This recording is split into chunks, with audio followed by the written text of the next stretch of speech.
So I just started just watching some videos on YouTube and about thrillers and stalkers and whatever, and I came upon this documentary about this one stalker guy who actually stalked this woman for 4 years, and he ended up shooting. I think he killed like seven Oh people my and like goodness. injured Oh, 11. jeez. Yeah, it's a true story, and I thought, how crazy would that be to like stalk someone that long and like to even kill for it. In 5, 4. Hello and welcome to another episode of the G&G podcast. My name is Gabe. And I am Gato. Today we have a special guest for you today.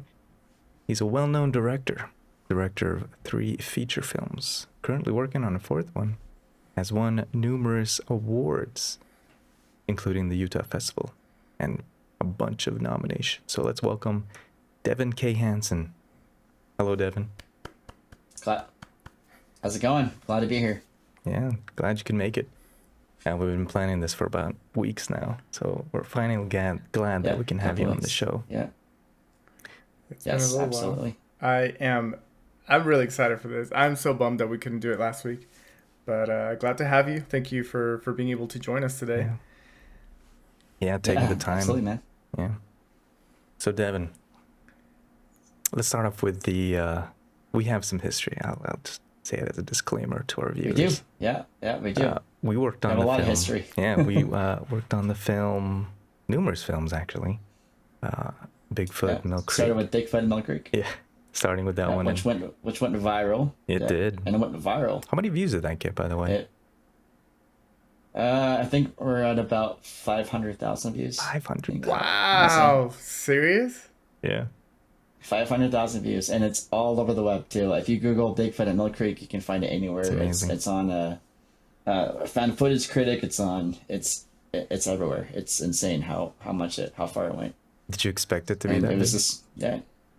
I did not. I expected just to get a couple of views and just to make something fun with some friends, but yeah, I had no idea that it would blow up really huge and go crazy all over the internet, and it's been great. So and then that was kind of an answer to me, that I did something right. Obviously, that we made something amazing, and we did it something that no one else. Of course, there's other Bigfoot movies out there, but we're one of them now. So Yeah, part of the big collection of other fun. Bigfoot films. Yeah, we're part of the franchise family, I guess. How did you even But, get the idea for that? Were you just like, I want to make a Bigfoot movie, or was it? How did that happen? I don't know. So like Gabe said, we have history. We go back a couple years and just became good friends, and we met, at our church, and found a lot of things in common. Like both of us have Asian backgrounds, and I thought that was really cool. And so I just, at the time I was working in other productions such as Hallmark and Disney, and I've been in a few films. I went up to Sundance. I believe Brigsby Bear was one of them. Yeah, I remember. With Mark I Hamill. remember seeing that on your Yeah. Facebook. Yeah. Brigsby Bear was one of them. Small Town Crime. Were Was you a another one. zombie That's the scene in where one? I did. I was, yeah. That was, Ooh. yeah. That was. I remember It's that. called Mythica. That was a lot of fun. I remember that. That was actually really Yeah. cool. So it was super fun. It was a very unforgettable experience. But it was fun too because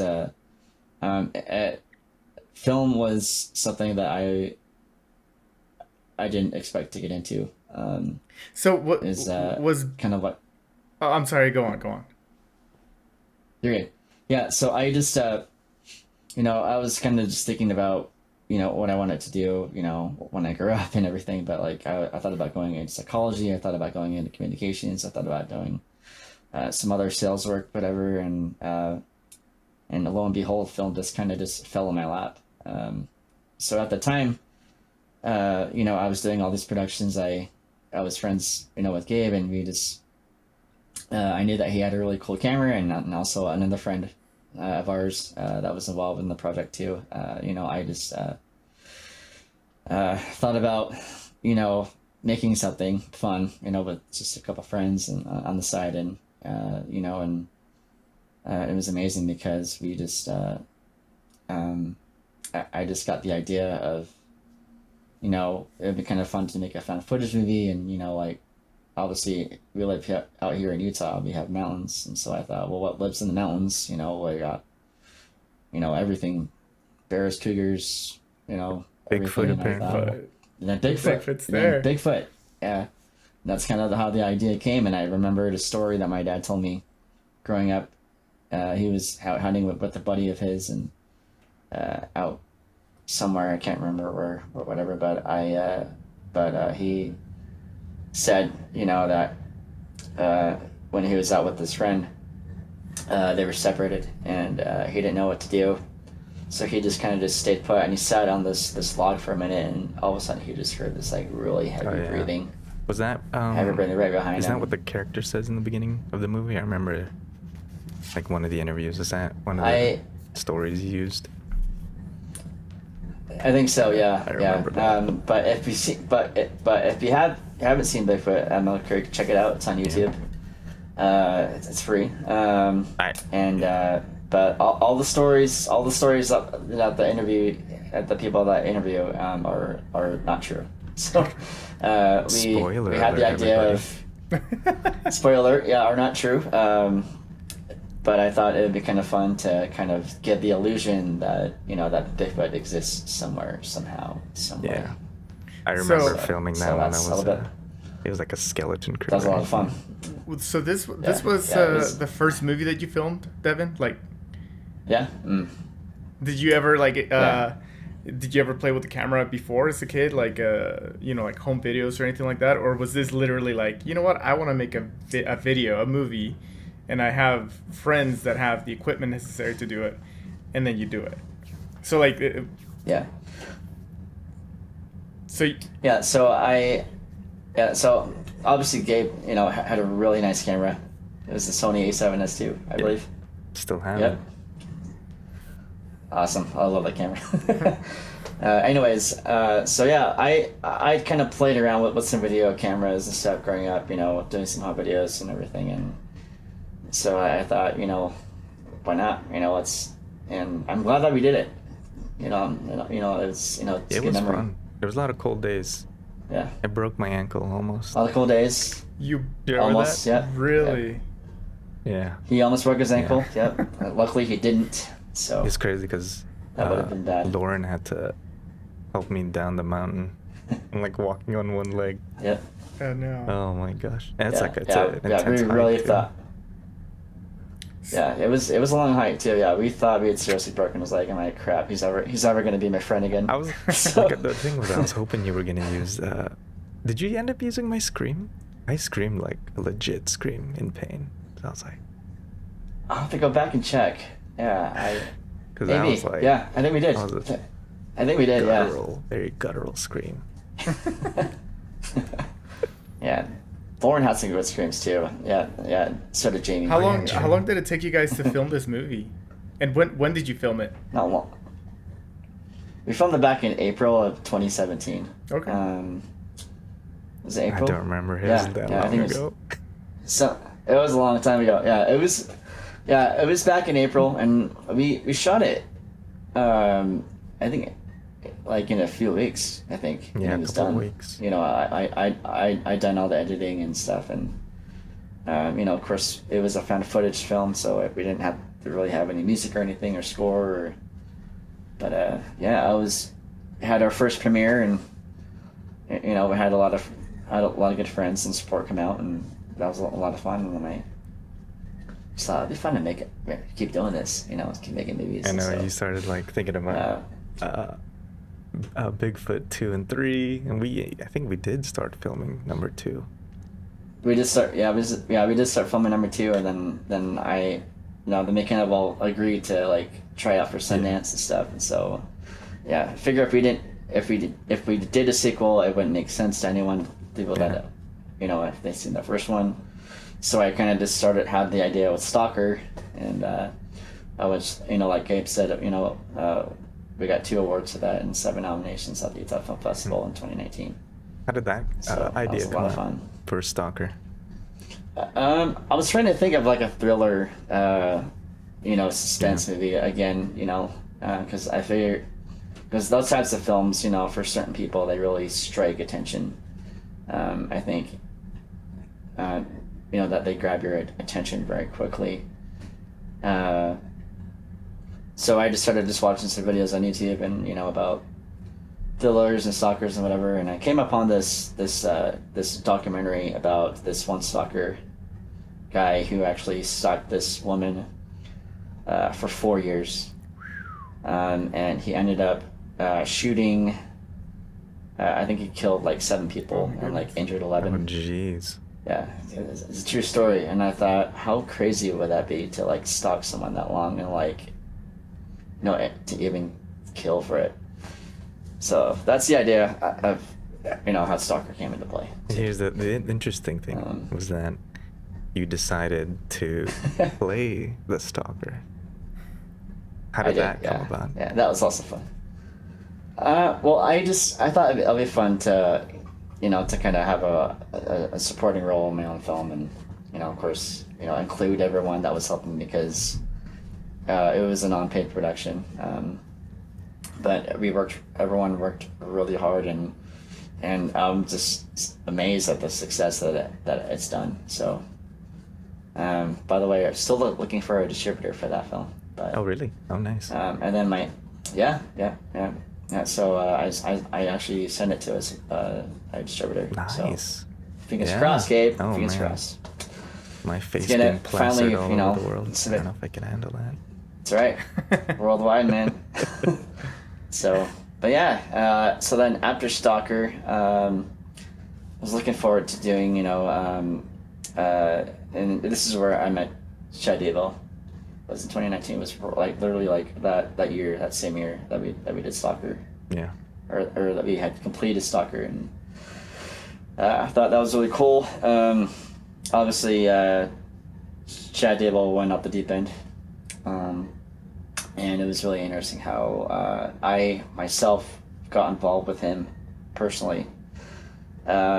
Just met him through a friend of mine who was a model actress here in Utah, and just to tell everything in a nutshell really quickly, she saw her photo, stock photo, whatever, on the cover of this book called Chasing Paradise, and I made a comment on her Facebook page, and I'm like, hey, like, it's super cool, like, your face is gonna be in there forever, so she hit me up, and so she knew that I did film, and I was a filmmaker here, and I just kind of had the idea to make a film. I'm like, well, that'd be really cool to do a feature film on this book, but we would have to get rights and permission and all this, go through all this crazy work and stuff, and she's like, no, let's do it. So I'm like, all right.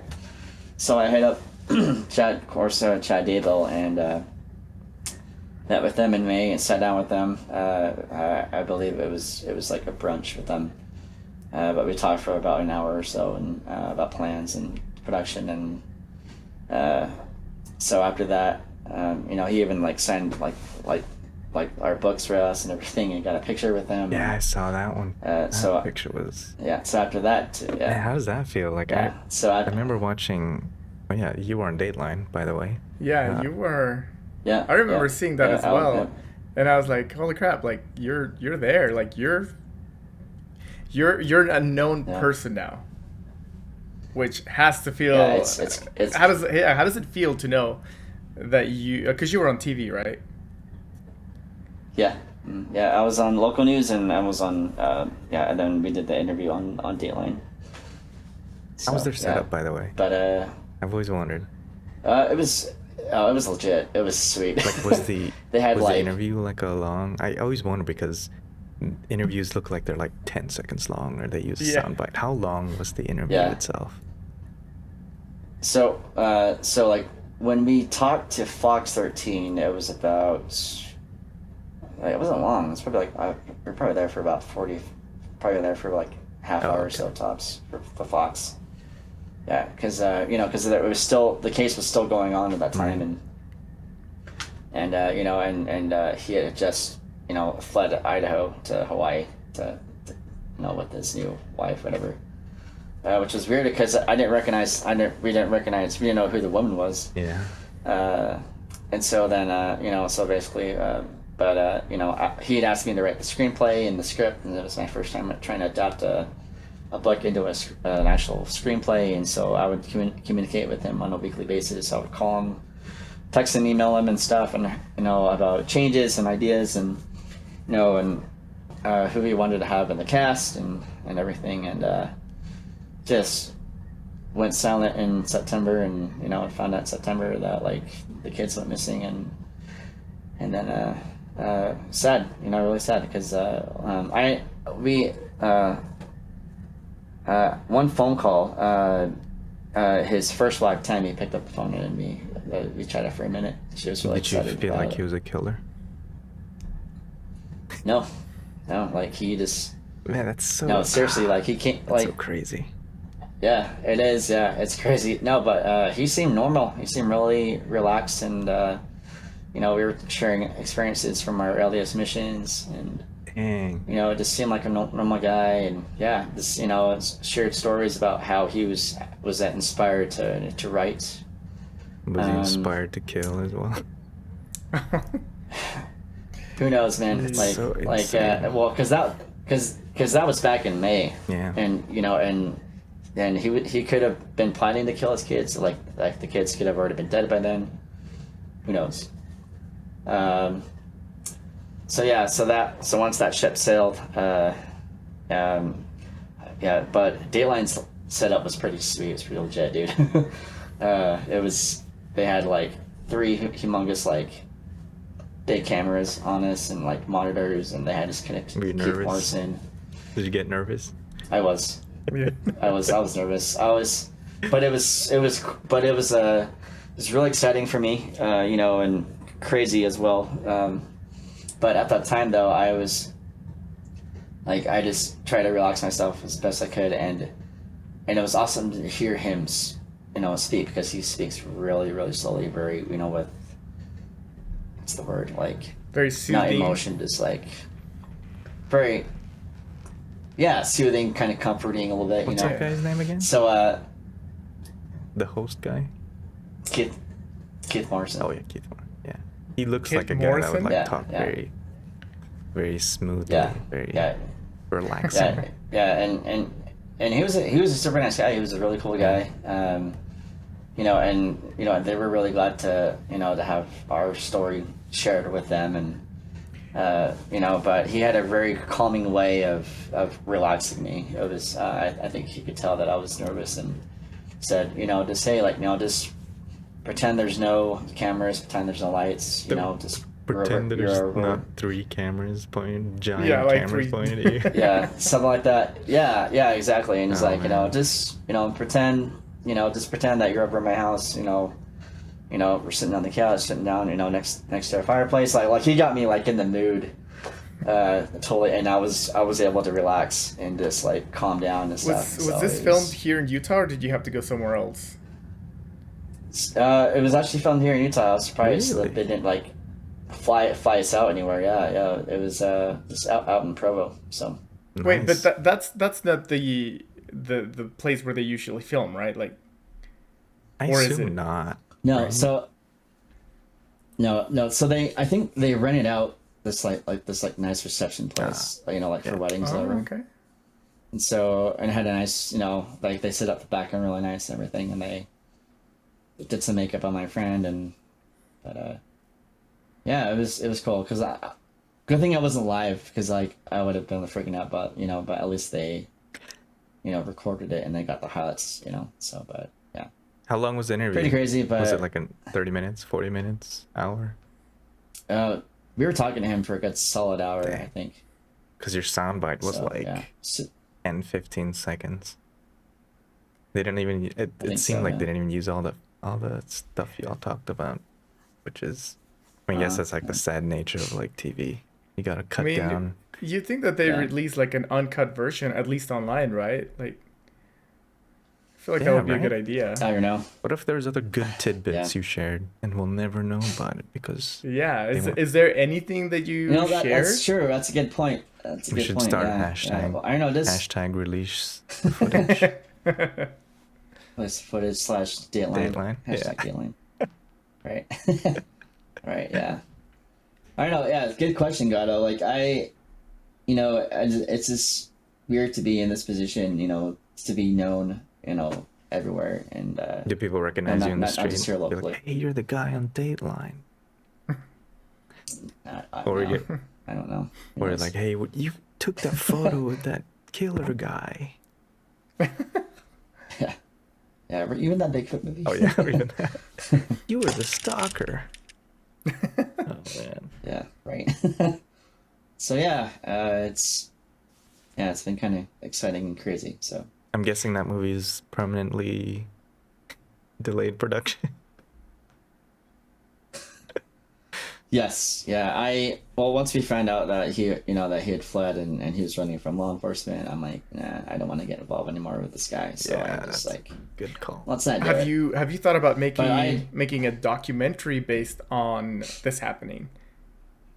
That would be a good idea, actually. I have. I think this would be a good idea to get the people involved, or that we're gonna be involved in this project, and just kind of go over how it all started up until that point. I think that would be a really Or interesting video or movie. You make a movie reenactment and then have like the guy from Walking Dead play you.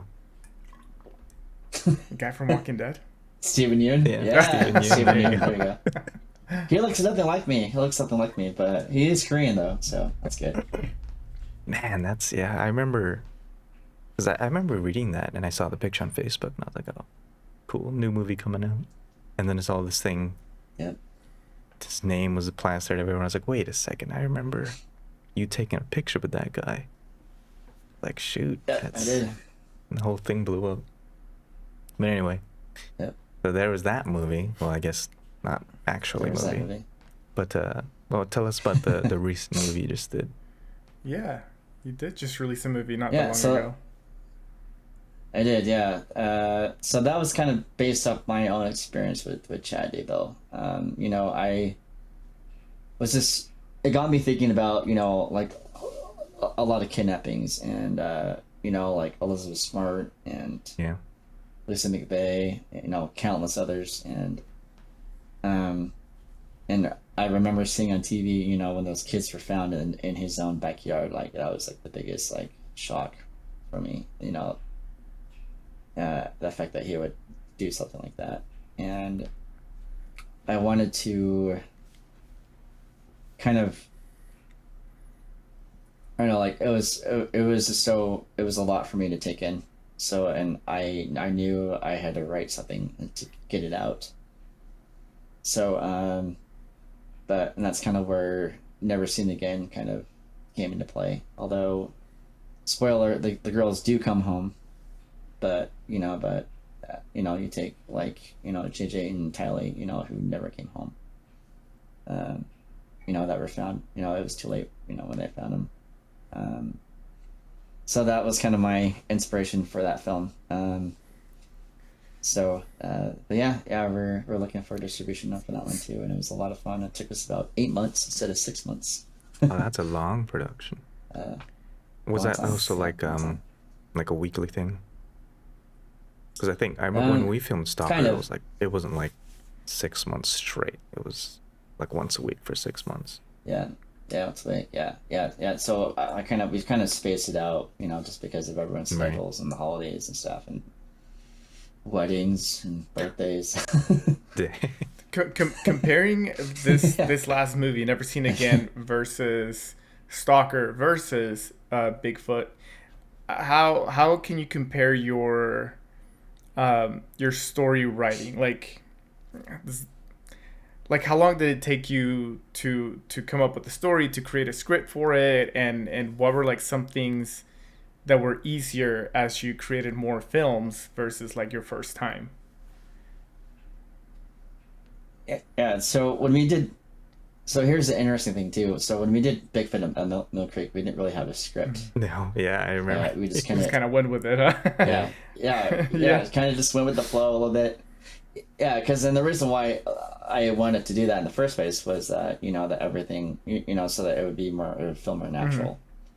Instead of trying to remember lines or something like that, just figure, if we can just focus on these main points, if this happens, and this happens, then, I think it flowed a lot more easier. Yeah, it was a little more natural. And then, it felt more natural when we shot it, I think. Yeah, and then, versus a script, it's kind of more word for word kind of thing, but necessarily doesn't have to be word for word, just... I mean, it was easier for there. me.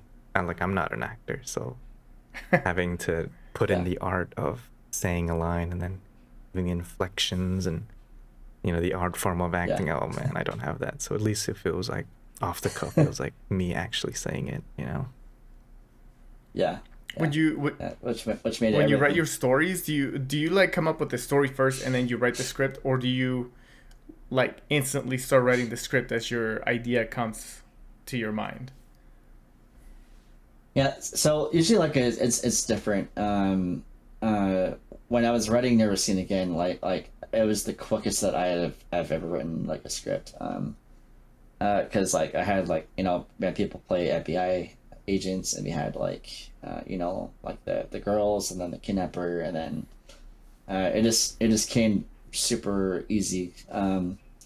Because I already had the story kind of in my head, but then with writing though, it's just it's wherever the script takes you, I think, and I think it's for every writer filmmaker, it has to come to you through what you feel, because there's something, as what I've heard filmmakers say, when you make your film, it's always something about that's very personal to you, or in a way of how something makes you feel. And I've been able to remember that concept of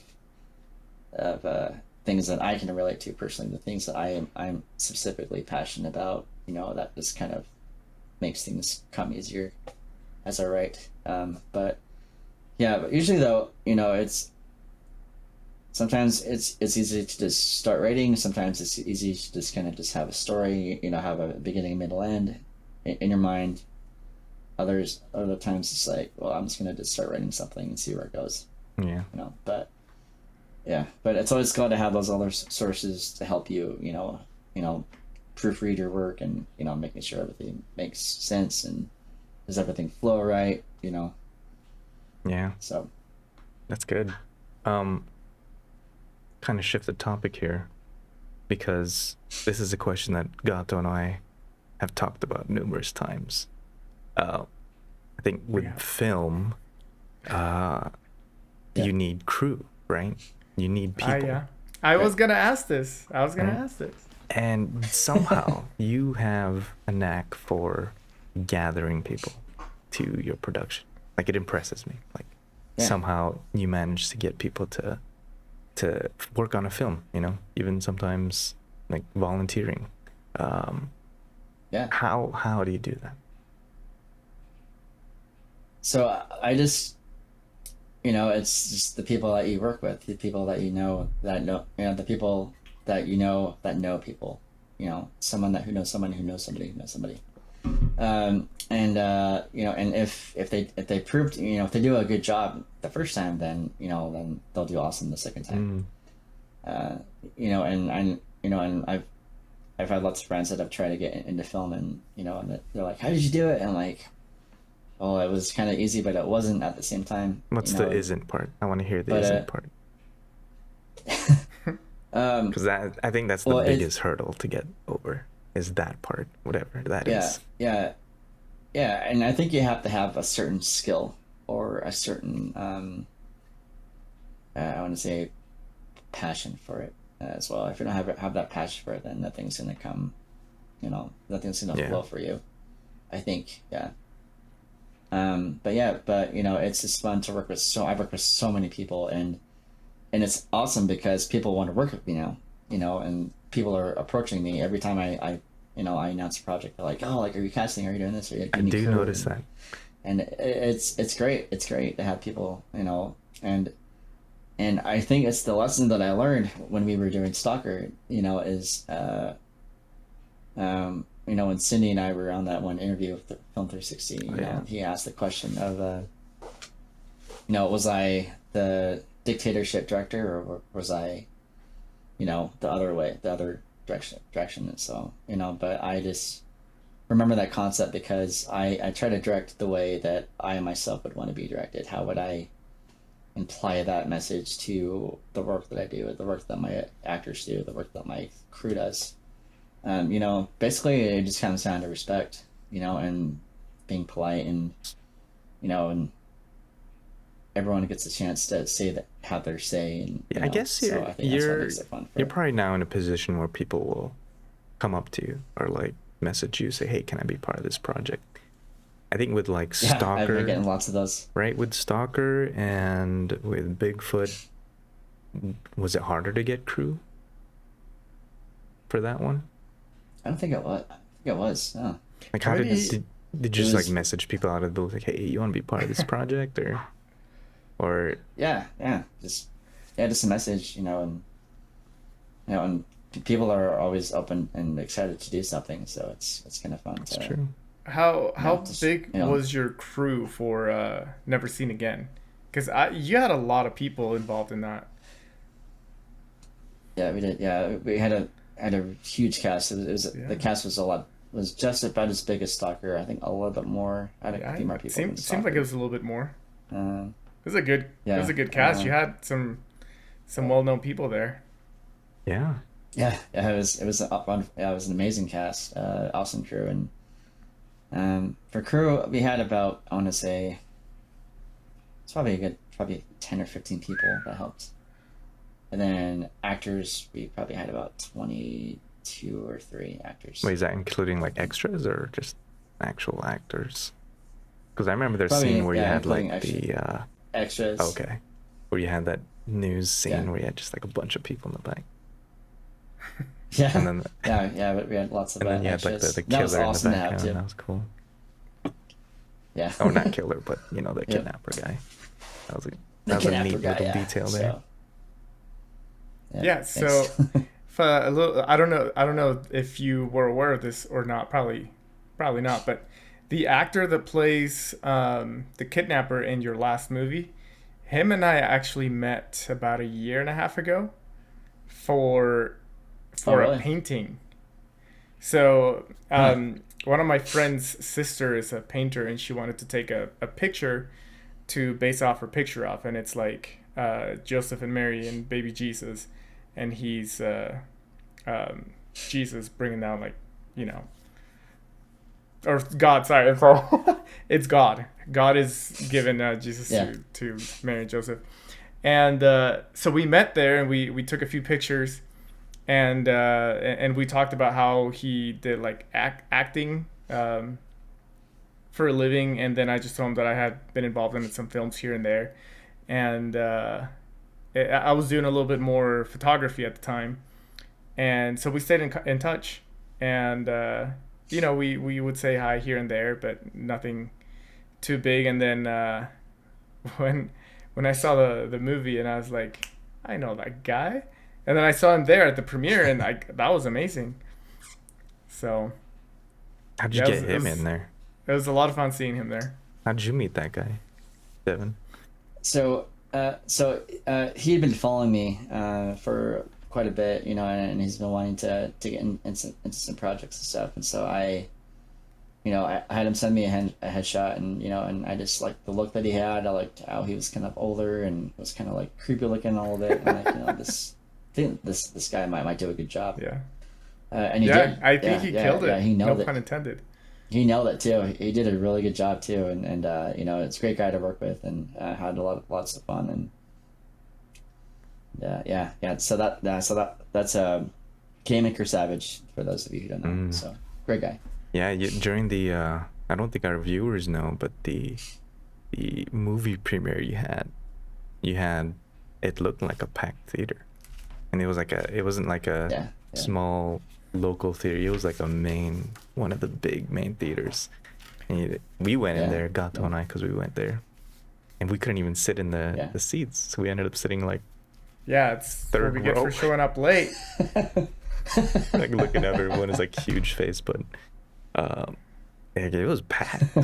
Like that was really cool. It was a great experience. It was probably one of the greatest nights of my life, and it was just great to see, to have the support and people in our film community, come and just experience a good project and and support each other. That's what I love about our community, is that we all support each other. Of course there's a couple of those that are kind of hard to work with, but I think that's the nature of just the majority everything. No, just the nature of it, but just the majority of our entire film community, I think, is wonderful, and because we all are interested in each other's projects. Oh, like, what are you doing? Oh yeah, I remember when you did this project and stuff. Just we all support each other. Which is great. Which is why I keep doing films, and just because of the great people that we have in our community here in Utah. So. Yeah, I feel like there's this like sort of hidden Utah film community. Like I think I'm part of the Facebook page. I think there's multiple ones though. I feel like it's growing a lot. There's a few. I feel like it's growing it's quite a bit. But it's interesting that we have that community. I think you were working on something on that too, wasn't it? Like a film documentary about. I was, yeah, I was, yeah, and we kind of had to put that on the shelf because I guess at that time it wasn't the right time yet, and I was doing other things and that I felt that were more important, but that will still happen though, for sure. So that's still up in the air. Yeah, it seems like a very welcoming community. Like you just. Oh yeah, absolutely. That's really cool. Like in my very tiny, short exposure of it, it seems like it's a very nice community. I mean, I got married and all that stuff, so it is. I couldn't be part of the film life anymore. You can still do it, Gabe. Hey, that's all right. Yeah, you can still do it, Gabe. Still do it, man. Still do it for sure. Yeah. So marriage won't change anything. With this movie completely done, what's the next step for Never Seen Again? Because you already had a premiere. Are you gonna distribute this movie? Are you gonna upload it somewhere for like streaming? So we do have a few distributors that are interested in it. So the film so when you guys saw it in theaters, it was it was a rough cut. There's still some audio issues that we need to fix and some color correction that we need to clean up. And then it will be final, and then we'll submit it to a few festivals. But the money that we raised though from the premiere, we're gonna put it towards festivals and submissions. Nice. Wait, wait. So, I'm new to this, but you have to pay to submit your film? Yeah. What the? Wow. Wait, for for a film festival or for distribution? For anything. Oh. Not for distribution, thankfully. But for like any film contests or festivals, they require a submission fee. I mean, it's not too bad. But how many film festivals are you putting it into? We're gonna try to go to like LA and like maybe Canada, New York City, and Chicago. We're gonna hit all the major, all the big cities. Nice. So see where this goes, but it was great to see, the difference, comparing the difference between Stalker and, and then Never Seen Again, and I feel like I progressed in my skill as a filmmaker. So what do you feel like you're most improved on in the whole filmmaking process? What do you feel like from Stalker to Never Seen Again? What aspect? I would say probably the screenplay or like the writing and the dialogue. I think is really improved. I've been paying close attention to it. Of course, when actors get the script for the first time, they're gonna try and say it different ways, and does this sound the way it should say? It should be heard. in real life or in that situation. So I've been kind of just been paying more attention to that as far as anything. Of course, I'm trying to improve, photography wise, and angles and shots and stuff, and close ups, mediums, and Yeah, I think wide shots. I think my favorite scene in Never Seen Again was from a production standpoint, was that interview scene with the detectives and the bar owner. Like, that scene was pretty lit. Yeah. That was lit pretty well. You had a nice setup going.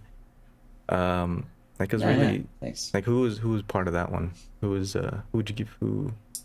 How did that day go? Yeah. Okay. So the director of photography that I found was Spencer Rice, and so we worked on. I met him through Fanex actually a couple years back. We were on the team together, and then kind of just went our own ways. And then my friend and one of my in my ward, she was doing this musical during COVID and wanted it shot, recorded, and everything. And so I said, okay, let's do it. So I shot my very first elementary school musical, and he just happened to be one of the assistant teachers there, and so it was great to catch up with them and stuff. And it was like, hey, like let's work on something, in the future or whatever. So I brought him on for Never Seen Again, and he really knows stuff. It shows. Yeah, it really shows his angles, and it was really great to to work with someone, you too, as well, Gabe. So thank you. Probably not as trained as he is, but yeah, but yeah. Man, yeah, that was one of my favorites. It was just really good. I don't know if people caught this when they watched the film, but there's a cameo by a certain director, or I guess this director who plays an actor in this movie, who happens to be Devin. How did that? That's right. How did you come up with the idea of being part of this movie? So I had to figure out a way to get the girls distracted. I had to figure out a way to get them, away from the bar so that the guy could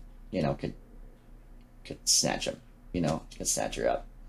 And I thought, well, maybe this would be a good, maybe I could do a quick cameo in this, play a famous actor or something like that. And, of course they're both cute, so I just thought, hey, why not? It'd be kind of fun to kind of just have that little perks. The perks. That's right. Yeah. Yeah. So that was a lot of fun to kind of just have my little cameo there and channeling your inner Alfred Hitchcock. Or that's right. Yeah. A lot of people like that. Who's the other one? A lot of people like that scene. So. Do you think that you're gonna be doing cameos in all of your films? I think that was the last one. Wait, what do you mean? Yeah. His last cameo. Really? Yeah, last cameo. Dang, that's a bummer. Yeah, because it's just so fun to just be in full on, director mode, and just trying to coach the actors and and talent and everything, and just trying to. So maybe not as maybe not like a full cameo with like lines and stuff like that, but what if you did something kind of like Stan Lee, where he only appears for like a couple of seconds? Yeah.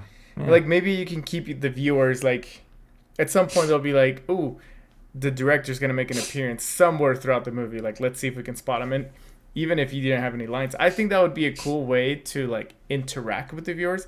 I'm not saying you have to do this, I like the idea of it, and I think what you've done so far with the last two, because I forgive me, but I haven't seen Bigfoot yet.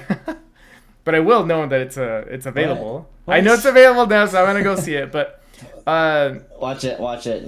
Give it a watch. It would be life changing for you. But like, even with the last movie, I was like, oh, that's cool. Like, I saw you on the screen. I was like, hey, it's the director. Like, that was a cool moment to see you there. Yeah, for sure. So, yeah. I mean, I guess I was just curious. I think it would be cool, but you do what you have to, like. You do what you have to do, basically. Yeah. Yeah, absolutely. Yeah. So, Devin, you have tackled horror. You've tackled Western. Maybe not as a feature film, but Yep. a short. A short film. Let's see what That was else. fun. Found footage, right? Have you ever thought about doing drama or romance or any other category? So the other category I'm kind of leaning towards to now, because I've done everything I think of. I'm hoping to do a comedy one day, but but I haven't done a science fiction yet. Oh, watch out! Yeah, I think Interstellar, Christopher Nolan. So I think this. So I think So we're gonna have a little bit of science fiction in this new short film that we're gonna be filming in January. So yeah, we got a great cast and we're already set to go and been working almost done with the script. Are you allowed to share a tidbit of premise, maybe? Sure. Yeah. With us. Yeah. And I've always, thought it would be fun to shoot something around this time of year, especially you go up in the mountains and. So I thought it would be kind of fun to do like a thriller, like a survival kind of thing. This creature stalks them. Not Bigfoot, not me.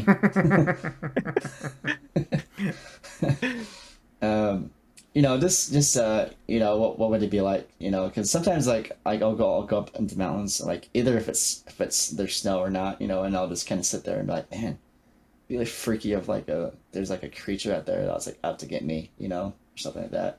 I had that fear as a kid, and then it kind of just grows on you as an adult. But at the same time, though, I just I thought that'd be kind of fun. So we got some people that came on from Never Seen Again. Got a couple of those people, and some new people as well that I've been wanting to work with. So no cameo on that one. Yeah, very excited. This is a short film, right? Cameo.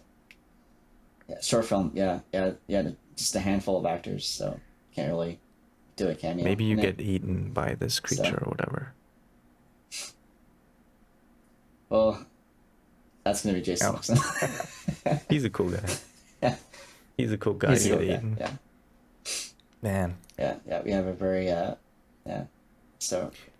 After this short film that you're doing, do you already have plans for the next film, or do you just do one at a time? So this will be the last short film for a while, because the same year, next year, I'll be, I want to do the short film first because it'll be easier to do and get out of the way, and then, and then on to the fourth feature film, which is going to be kind of a faith-based, uplifting, family-friendly film. It got a great producer on board and stuff, so I've been writing the script. Might have to rewrite it. Well, not the whole thing, but just the beginning part of it. But kind of has to do with me personally and a friend of mine that I've met, and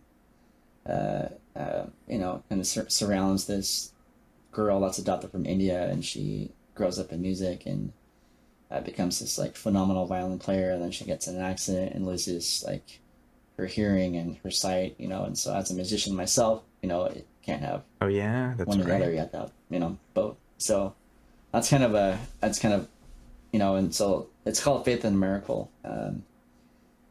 So people pray for her, her sight and her hearing to be restored, and of course the end it does. So that's in the works too as well. After 2023, I don't know what to do, so I don't know. Let's see. Romance, The Notebook 3. Always working on something. Always probably be horror. Yeah, back to horror. It'll be nice. Yeah, I'll be like, I'll do this happy, uplifting, family friendly for me, and they're like, okay, it's back to thriller and horror. So like that, right? Happiness, and then boom, scary, back to scary. Boom, just boom, back to scary. Oh man. They're super. I think every kind of genre or project, is always fun to make. So there isn't one genre that you're like absolutely not. I don't know. It's a good question. So you hear that? You heard that, folks? He's willing to do any type of genre. A very versatile director right there.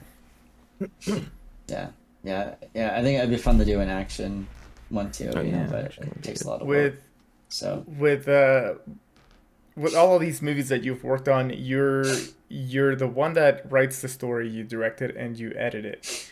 Um, yeah, what if somebody came to you with a full script? Would you accept it? Like, if you like the story, or are you strictly wanting to do just your own yeah. stuff? So you know, I'm sure you know it never hurts to take a look at someone else's work and you know and to see if you know if they need help with anything because I'm always up for helping you know people and you know if it's a good story and you know if everything makes sense then you know of course you know I'll do what I can you know it Mhm. depends on what else I'm doing but so So if I gave you a script yeah of a girl that meets a guy in a arcade and happen to play side by side with the DDR dancing game, and they fall in love, and then their kids turn out to be DDR prodigies, would you film it? I do it. I would watch that. It'd I would watch that in a heartbeat. That be sounds like an amazing movie. you know that's it makes a good short film. So yeah. I think I do it. I do it. Oh, I just thought of that on the spot. Oh, so I claim copyright on that. not bad. That's quick thinking right there, Gabe. No, that's good. No, I like that. Well, Devin, So thanks for being on the show with us today. of This has course, been really yeah. great. I think you've Yeah. helped. I think this podcast would be really great for people that are trying to get into the film industry. I think you shared a lot of secrets because I think there was a lot of things that I always question about, especially like how to get into starting your own film, getting crew, and all that stuff. Yeah, absolutely. Yeah. Absolutely. For sure. So Thanks for what's to finish up? What is one thing you would tell somebody who's trying to get into film? Well, when I asked that question to someone, they told me, you know, it comes down to who you know. And if you know someone that knows someone that knows someone very well and get to know them, you know, and become friends with them, then you're in. So I think I forgot who told me that. I think that was probably like a cinematographer on one of those things. But you know, I just uh, yeah, you know, just there's it's never too late to start. You know, I like that. film. You know, like look at James. You know, look at James Cameron. You know, he was a truck driver before he became a filmmaker. You know, and you know, it's you know, like everyone has a you know has a story behind them. You know, of how they became to be that person. Yeah, So I like that. but, It's never you know, too late but- to start. Yeah, Yeah, yeah. So it's never too late. I was like reading Amazon Prime. You know how they have like the you can read like biops or biographies of like actors. A lot of the actors like start off as you know nondescript jobs, not even acting, and then Yeah. somehow they become like really good actors. Yeah. Yeah, for sure. Yeah, and you can find out more too on Wikipedia about me too as well. Oh yeah, yes. I remember when that Yeah.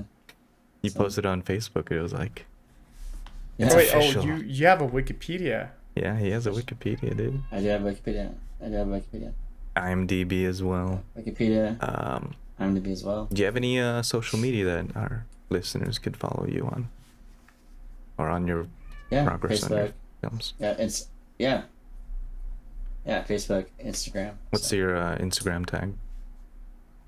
it's just Devin K Oh, Hansen. okay. How about on Facebook? Same, Devin K Hansen.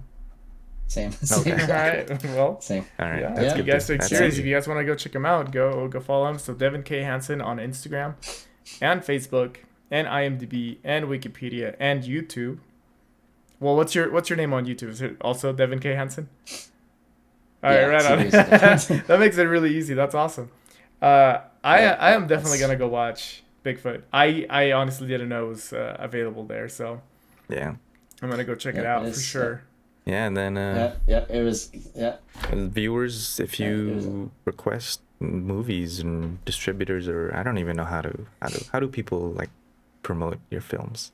Like, do you ask distributors to, hey, There's this movie by Devin K Hansen. Uh, And what's one way our listeners could help promote your film? Listeners could help promote. Yeah, just spread the word out there. For me, and watch Bigfoot in Mill Creek, and help. It's gotten a lot of promotion, a lot of exposure. Something that I was not expecting at all. I mean, just Google it, and there's like 20 pages on it, web pages about it and stuff, and and so, Yeah, so Never Seen Again yeah, and Stalker. yeah, Never Seen Again and Stalker, Yes. yeah, and then so yeah, just remember, it's never too late to start, you know, find someone that works in film, ask, because I had no idea how the process worked. Like I got there on set for the very first time, and and there's as an extra you have a lot of downtime, and so I used that time to ask questions, and I got to know people, on a very close level because we were together for so long, for hours. So, it's for some people, it's others it's not. Those people, I think, become the hateful critics, but And there's always gonna be 'cause haters. they don't respect they don't respect filmmakers. They don't understand the work that goes into it, the money, the time, the effort, The the coordination. acting, all talent, everything, the planning, the budget, everything. They skip over that, and they just look at the film. So, They only see the end product. yeah, Wow. that's right. That is good. That is true. Anything you want to tell to your fans and viewers that will be watching this? Well, I'll keep you updated on our new film coming out called The Vanished, which is a short film about a group of women who go up to the mountains during the winter, and they are stalked by an unknown creature. Ooh. So that's all I'm going to say. All right. about Okay. that. Sounds good. Sounds intriguing. I'm excited to hear more about it. I'm excited for the trailer. Your trailers are also really well made. I like them. Thank you. Yeah. Well, thanks, Devin, once again for joining us on the G&G podcast. And thank you for our listeners to listening, for tuning in with our podcast. Remember to like and subscribe, and favorite us on whatever podcast platforms you listen to. My name is Gabe. Thanks again. And I'm Gato. And thanks again to Devin. And Yeah, absolutely. we'll see you guys next week. Peace. Peace. Peace.